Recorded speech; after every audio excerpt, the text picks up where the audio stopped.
La saison 4 de Stranger Things est enfin entièrement dévoilée. Et dans le dernier épisode figure un détail caché qui annonce le prochain projet des frères Duffer. Explication. Si Stranger Things doit se conclure avec la saison 5 et si Matt et Ross Duffer, les créateurs de la série Netflix, ont un spin-off en tête, ils ont également un autre projet sur le feu. On l'apprenait l'année dernière et on avait déjà oublié, mais les frères Duffer s'associent à Steven Spielberg pour adapter une œuvre de Stephen King. En effet, ils prévoient d'adapter Le Talisman, un roman de fantasy coécrit par Stephen King et Peter Straub, publié en 1984.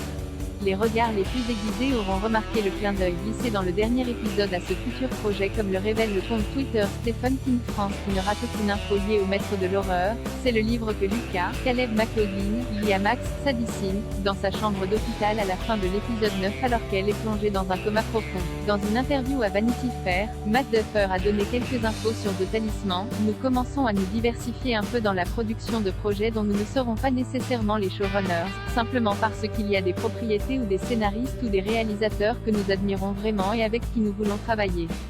Le Talisman en est un exemple. Pour mener à bien ce projet, les frères sont obligés de travailler avec Steven Spielberg, qui a acheté les droits à perpétuité. C'est pourquoi personne ne l'a adapté. L'option n'a jamais expiré, explique Matt Duffer.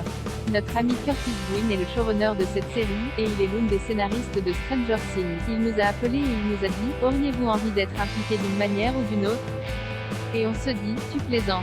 C'est Stephen King et Steven Spielberg, et il s'agit d'un garçon qui passe dans une autre dimension non pas pour sauver son ami, mais pour sauver sa mère. Il y a tellement de parallèles avec Stranger Things. C'est très différent dans le ton, donc ça ne sera pas un genre de Stranger Things, part 2.